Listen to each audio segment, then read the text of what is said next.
Good evening, transit workers. We're transit workers for a fighting union.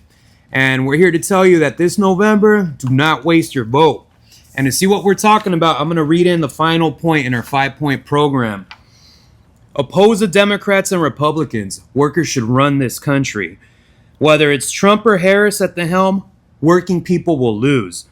The union tops keep telling us to vote for Democrats, but you can't fight the bosses if you're in bed with their political parties. In the current national elections, we urge transit workers to vote for the working class alternative, Claudia de la Cruz and Karina Garcia from the Party for Socialism and Liberation for president and vice president. We need to build a party that aims to put working people in charge from the top to the bottom. You're going to hear a lot of talk these days about, draining the swamp or, unite and fight against Trump, this and that. But we're going to just lay out some self-evident truths here. And everyone knows this, whether you're drinking the Kool-Aid or not, at bottom, we're all getting screwed by the Republicans and the Democrats. So on that note, let me leave the floor open to have a further explanation of what we mean by this and why we strongly urge that the working class must fight for its own independence from the boss's parties. Take it away. Yeah. Well, both parties represent the interests of an enemy class, the capitalist class, and working people in the United States desperately need our own political party. We have industrial action at the level of the unions, but we need political action at the level of, fighting against the class forces that are arrayed against us. We believe in the Transit Workers for a Fighting Union that the working class is the only progressive class in society today. It generates society's wealth. It should control society and set it free from the constraints of the boom-bust cycle of capitalism, the wars, racial, sexual, and other forms of oppression that are inherent in capitalism. And, our labor leaders have tied our interest to the Democratic Party, especially for decades now. And that has paved the way for defeat after defeat after defeat. For example, in the current election cycle, the AFL-CIO and our own labor leaders, like, whether it's Samuelson, Utano, Davis, and the TWFU, they're telling us what good friends they are, the Democratic Party. They've already pledged their support. They've already given millions or at least hundreds of thousands in COPE money, like the rest of the AFL-CIO, to Harris. First it was Biden, now it's Harris. But really the only thing, that Harris has going for her is she's not Trump. But she promises to continue every policy of the last 4 years that has generated skyrocketing prices, genocide in Gaza and the rest of Palestine, the horrific proxy war in Ukraine, which threatens World War III, as well as knifing labor at home, like the recent, attacks on numerous unions, most especially the railway workers. It was a year and a half or 2 years ago when they were on the verge of striking, but Biden called that off. And we have more to talk about how the Democrats actually knife labor. But I also wanted to point out that liberalism has driven, as an ideology, has driven a lot of course, the white middle class and bourgeoisie into the hands of Trump, but also large sectors of the working class with the phony promise, with phony promises and demagogy and right-wing populism. But the way to that was paved by liberalism, which is the ideology of U.S. imperialist domination of the earth, and the idea that democracy, human rights, identity politics, as well as bribes and handouts, invasions and war, are the best thing going for humanity. We're going to talk a little bit more about this, but that's why people started to look for Trump for answers. But Harris is every bit as evil, and the Democratic Party is every bit as evil as the Republican Party. Mm-hmm. That's why one of the main reasons why we're calling for her to vote for a completely queer, pro-working class, independent, and pro-socialist candidates in the candidates of the PSL, Claudia and Karina. What would you like to Yeah. add to that?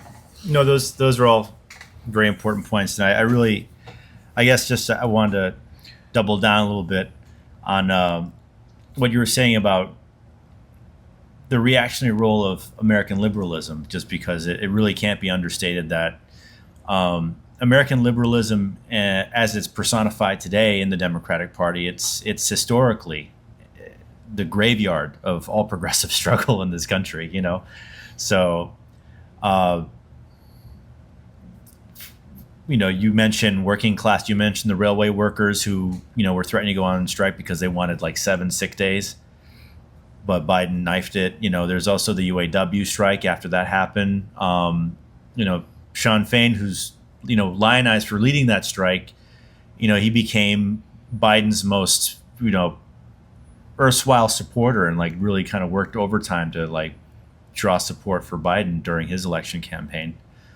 But also other struggles as well. So, like, if you're a partisan of like the liberation of Black people from racial oppression, there's the Black Lives Matter movement. What happened there? You had the just outrage of a lot of Americans, and that was all just plowed into electoralism.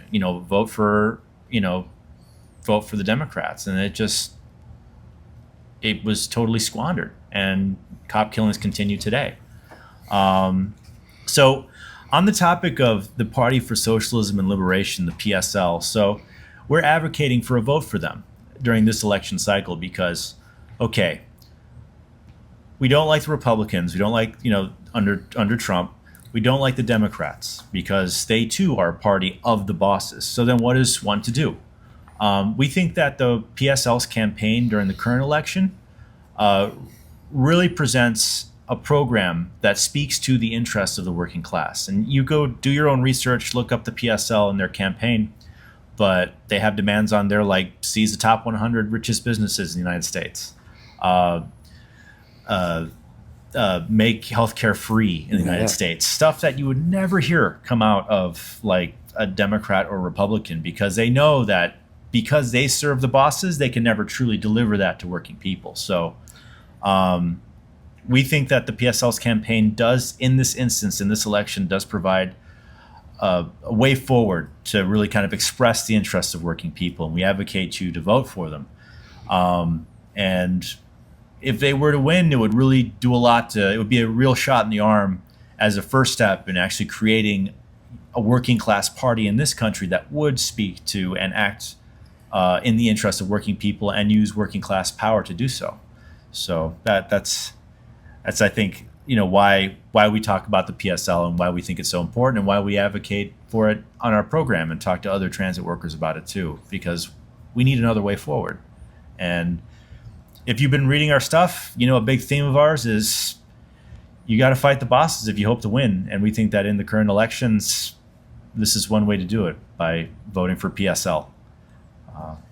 Our union has, at various points, has been allies with whether it was Cuomo, Hochul, even Adams, and all that sort of stuff. So this thing is like, this alliance with the Democratic Party is a very real thing, and it has taken us to some very bad places, as you can see with what happened during COVID, and the huge amounts of deaths that took place, precisely because they were following Cuomo's line: is you must work and die. But I think it's worth discussing actually further the whole issue of how TW Local 100 and its alliance with New York City and New York State Democrats and the National Democratic Party has really been running this union into the ground and disarming us. I don't know if you have some further points. But one of the most recent examples was Hillary Clinton. She came to New York City and spoke at one of our mass meetings. I think it was only a few days after she had announced to the world that she was a firm supporter of the Taylor Law, what was known in our union as the slave labor Taylor Law. And the Democrats have always been real supporters of anti-labor legislation. And it's funny, every election cycle, some Democratic presidential candidate says they're going to vote for, in this case, the PRO Act, which is supposed to ease labor organizing.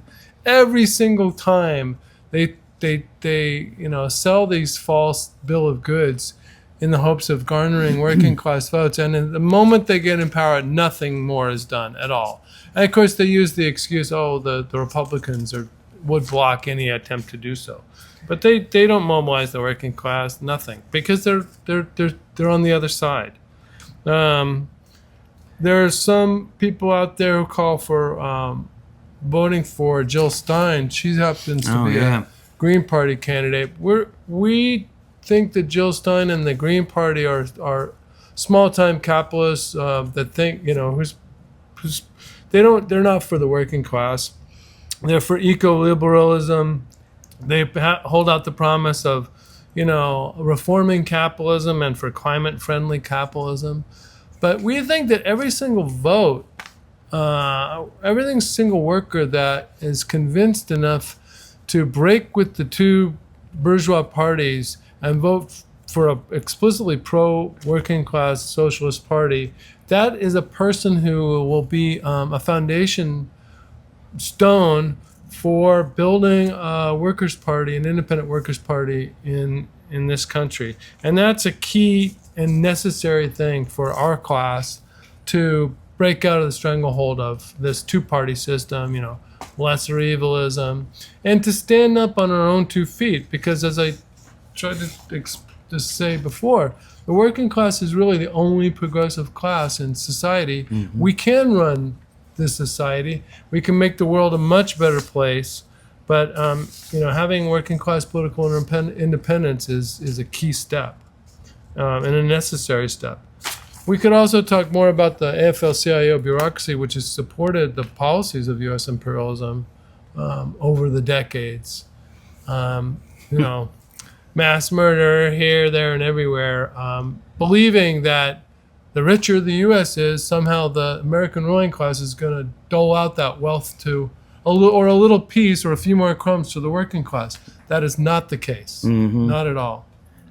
Yeah, just on that point right there too, I think a lot of people kind of falsely draw the conclusion that they're just after decades and decades of being belittled by liberals who have overseen all these attacks on living standards and wages and whatnot, that how they're gonna protest this is gonna be, well, I'm gonna vote for Trump, or I'm just not gonna vote, and that's just. That is literally throwing away your vote. Here's an opportunity to actually put on record that you stand for the interest of who you are for your class. And just one final point on the question of lesser evilism. Right now, the alleged lesser evil is actively abetting and engaging in genocide. No es bueno. Anyways, we're going to have further discussions coming up. Thank you for watching this video, and we'll talk to you soon.